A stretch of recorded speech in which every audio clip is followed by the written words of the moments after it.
Hey, what's up everybody? Dan Turbyville here, and today we're checking out another piece of equipment.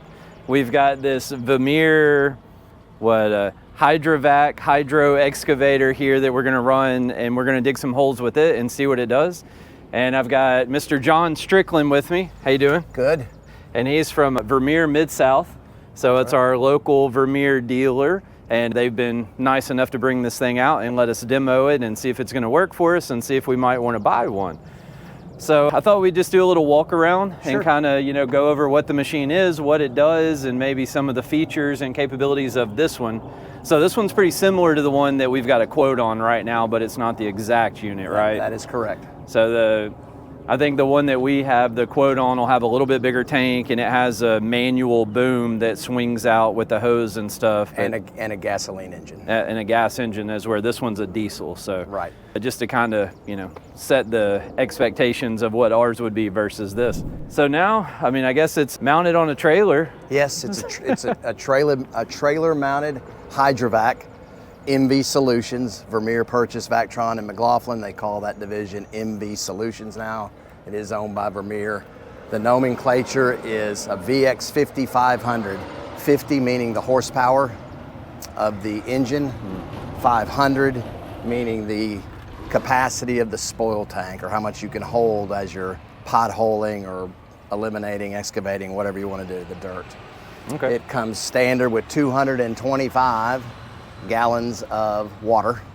These tanks vary from one side to the other. You just have to do one. Yeah, I just now noticed there was a water tank on both sides. Yeah. And so when I saw it only went up to 100 gallons, I was like, man, I thought we were going to have more water, but they are on both sides. Yeah, so. and up here it's $1.25. Yeah. Or $1.50.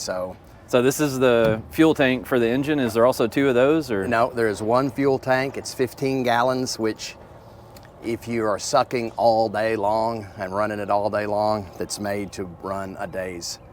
Most people aren't backing for 8 straight hours. Right. Hard, but that's what it's made for. Okay, so it'll run for 8 hours on one tank of fuel. Correct, at full load.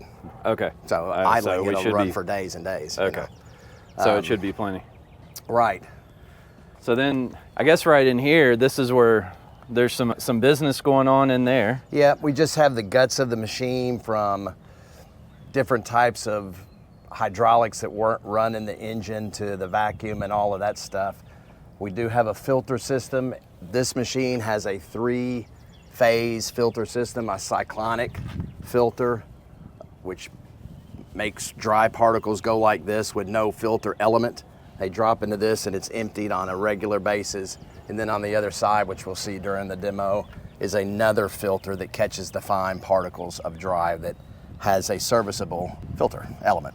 Right. So that's filtering the air that's being exhausted back out of the machine? Is that what it's doing? Yes, it's filtering the air that's going into the machine and taking the dry stuff out, spinning around, getting it out from the liquid, and drops into this container here. There is no element here. This is all just an extra filter system. In the old days, they just had a cloth filter. It's just, the more things there's not a lot of things that go wrong with these, except don't dump it out. That stuff sets up like concrete, keeping your filters clean and your water clean. That's it. So if you don't dump it, it sets up in there. Correct. So we need to be dumping it every day. You need to dump every day. Right. And every day, even if there's just a little bit. Right. August in Memphis, it gets very hard. So we need to dump it and probably rinse it out and stuff like that every day. Correct. That's what the 2 wands are. There are different wand selections. This is what they call your cutting wand. This will cut the hole as you're potholing. Right. And it's made that way with those ball bearings, so if it hits an unprotected, unducted cable line or a tracer wire, it won't cut it. Right. This is a wash wand like you have at a regular old style car wash. Right. And this thing's pretty big. Can I pull it out? Oh yeah. No, it's made to go down in the ground. So when you're down digging like 6 that, foot. Yeah. Yeah. I don't know how deep you're gonna, your posts need to be, your piles or whatever you're putting in, unless you're just finding the wires now. So yeah, so it kind of depends on the situation. Sometimes we got to find the location of the utilities. Sometimes we're digging the whole holes. It just depends on the job. You're right. So like out here, we'll dig until either we dig the whole hole or we find the lines, one of the two. One of the two. But yeah, so you can get pretty deep. Oh no, You get real deep. You have 2 digging tools that are hidden back here. We'll take one out. So, but this is the other filter, right? In this black housing here? Correct. Okay. That is correct. So I don't know if we'll do it right here, but you take these wing nuts off. This thing will slide open, and there is a cloth element in there. So there's a giant air filter inside. There's a giant. It's cheap. Yeah, it's yeah. It says Vermeer on it. It won't be cheap. Don't put that on tape. But it, again, if you service that once a week, or at least inspect it. Right. It's things like that. It's just like anything. Is it a filter that we can like open and blow out? Absolutely. Okay. You just take it, slide it out, and you don't put high pressure water on it, but you can put wet water or you can blow it out, but it's a cloth filter. Okay, so either rinse it with water or with air. And you can look at it without taking it out. Once you take this off, there's another plate on there that holds it in, and you can look at it. If it's bright white and you've got 20 hours on the machine, Right. it's probably just fine. Right. But it needs to be inspected. Air filters, just like in a vehicle or a tractor, it's very important. Right. So this machine actually has a vacuum, it's a vacuum excavator. It also has reverse flow for unclogging the line or offloading some type of material, water in particular, out the bottom. You can put reverse flow and it just goes whoosh. Yeah, so like if we got a chunk of wood or something like that stuck in the line, then we can try to blow it back out. You can try to blow it out. We were going to look at the digging tool back here. Yeah. So you have storage for your digging tools. Your machine, if we're talking about the machine that we've talked about, yours are mounted in the front. Right. Very similar though. So that's the short one. Okay. Ooh. That's the short one. The cam locks here, and as our man will be using me or you or somebody will be using the wand, we'll have BA with this thing. The hose will be connected here and to here, and you just start sucking. You know, as you're cutting with your cutter, this thing just starts going down, and hopefully your locate spots are going to be good. If they're not, you just move around to try to find what you're looking for. Right. Or if you've gone that deep and haven't seen it, you know you're safe. Right. And so this is, I assume, meant to be replaced. That's just a piece of PVC on there? That's it. So we can replace that thing if anything happens to it. That's right. Okay. You got it? Yep. What am I doing wrong?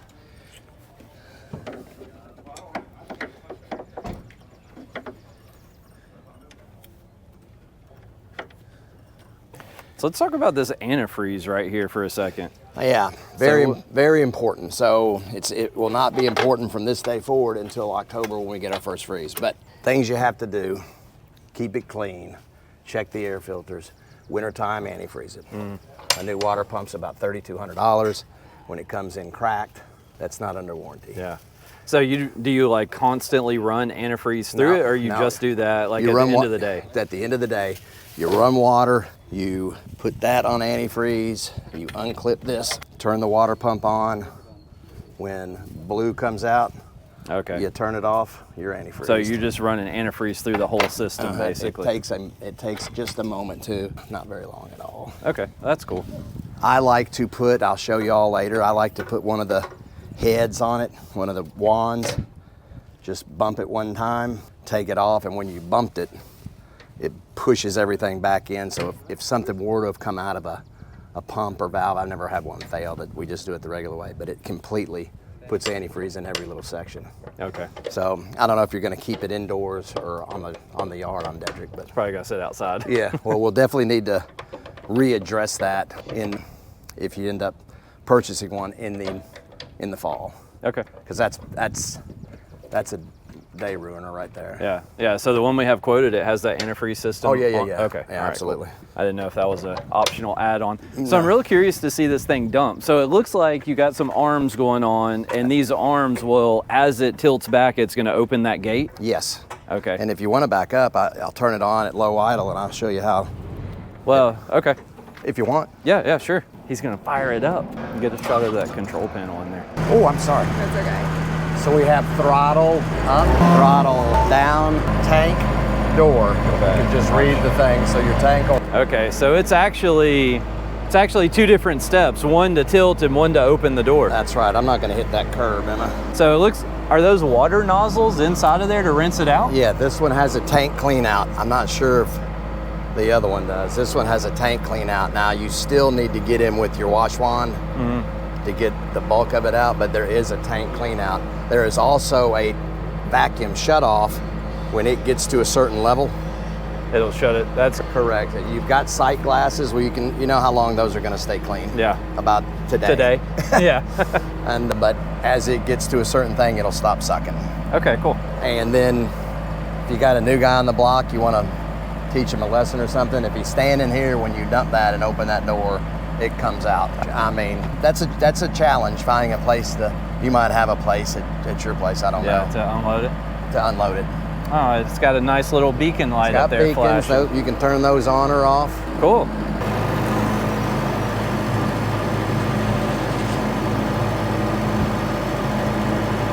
Oh, wow. So you can see how well it really like sucks it on there whenever that back door closes too.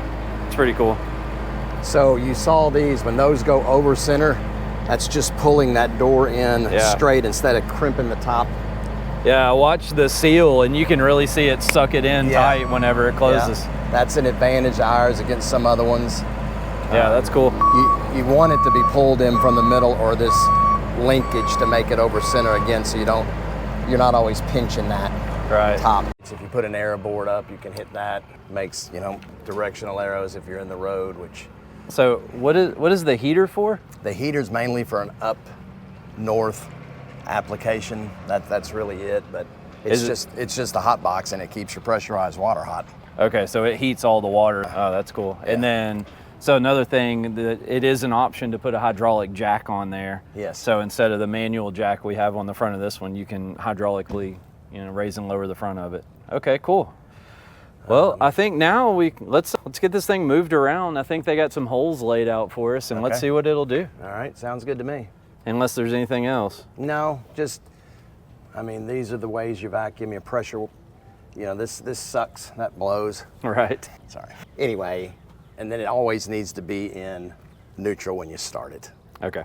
Yeah, I saw it says neutral start engine on there. Yeah, and yours is going to have a lever right here. It's made a little different, that's all, but it's the same company. Same concept. Yeah. I would like to. Yeah. Got a big engine compartment. Yeah. It's 49 horse, Tier 4 final diesel. You don't need DEF or any of that stuff. Have a toolbox on the front. You have storage for your hose throughout the length of the machine. Emergency stop if something were to happen. So where do you, I guess through the bottom and the door on the front is how you'd access it to service the engine and all that? Of course, these are your banks so you don't have to crawl under the machine. Those are your banks for your grease gun. Yeah, that's cool. And of course, there's a manual, I think, on this front door, but I'll give you manuals at the time of delivery. Let's get this thing moved around and see if we can't dig some holes and see what it does. Before you tell me to remove it from the property, the one that Well, it'll go on one side, the other side just won't start once you start it. There you go. That's your water pump. So now, he turned the throttle up, he turned the water on. I have to squat down because the lorry is so short. It's gonna be messy right there. It's good to have those on, which I don't have, because it's messy as hell. Lorry. Yeah, you can engage the ground with it. Just don't use it like you were hitting those cam locks. If it touches it, it's okay? Yes. Okay. So we can abuse that part, but not this part. That's correct. Okay. That little tip is about 350. Yeah, I was just, so I can go, if it touches it, it's okay. Just don't do that. Don't use it to right. bud bar. There you go. That jugger friggin' sucks that crap. Holy cow. And that high CFM. Oh! It'll get you. Man, look at that. That's crazy. It's just pulling that water right up that hose. There you go. Here, watch out. Oh, I'm sorry. Oh. I mean, it is pretty cool that you could dig all the way in that corner. You wouldn't have done that with post hole diggers. And it's cleaned out all the way to the bottom. And there's that irrigation line right there. So that one hole he just dug, you wouldn't have dug it with post hole diggers like that and got all the way in that corner. And look, the ground is clean because he just took the same wand and sprayed off the ground.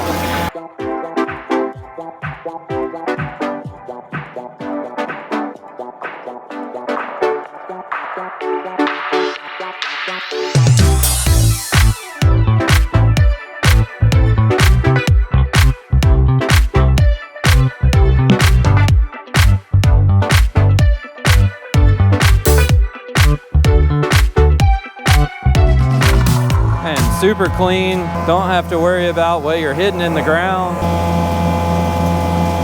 And it actually goes a little bit faster than what I thought it would. So I thought it'd take a long time to dig the holes, but it actually isn't as bad as what I thought. I think the first hole they dug in like 5 minutes, and then from there they got it down to about 3 minutes. And it is kind of rocky. It's mainly dirt, but it's a little rocky. And they are just digging, you know, 8-inch holes a couple feet deep, so not giant holes, but it's been going pretty well. So the next thing he's gonna do is this side over here.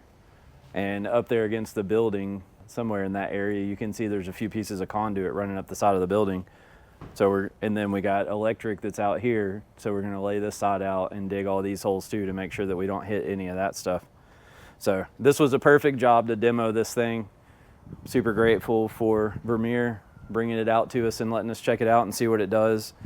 And I think now we're gonna work on trying to get one bought. It seems like it's gonna do what we need it to do, so pretty cool.